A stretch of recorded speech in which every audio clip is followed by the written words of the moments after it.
grabe nangyari dito. So, putol yung balbula.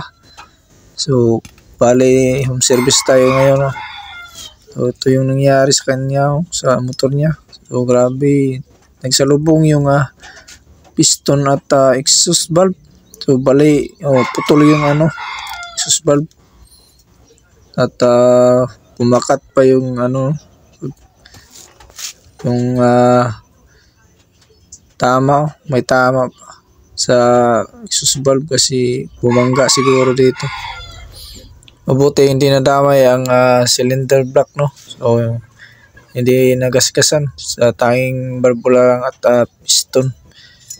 So ito yung itsura ng piston, no? So papalitan natin ito.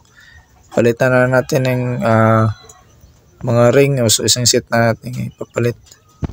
What? So naway subscribe naman natin YouTube channel, like and share. So bali ito na yun, nalinisan na natin at ito yung barbula na ipapalit natin. So nalinisan na natin yung cylinder head at na valve lapping na.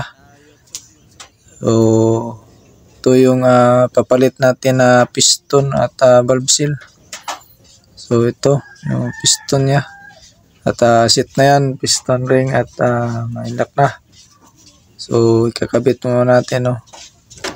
So bali dito ay nakabit ko na ang mga rocker arm. So napalitan na natin ng valve seal at nakabit na natin ang dalawang valvula natin. Ayan, so bago na. Sunod natin ay kabit natin ng mga ring dito sa piston at ilagay na natin, simbolo natin doon sa motor, no? So bali dito ay nakabit ko na piston ring at piston dito sa ating connecting rod.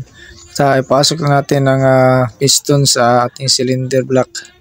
So bali dito ay tapos na natin na simbol, no? So bali dapat tayo ng gabi dahil nag-wiring pa tayo kasi wala ng kuryente at naglinis pa ng carburetor.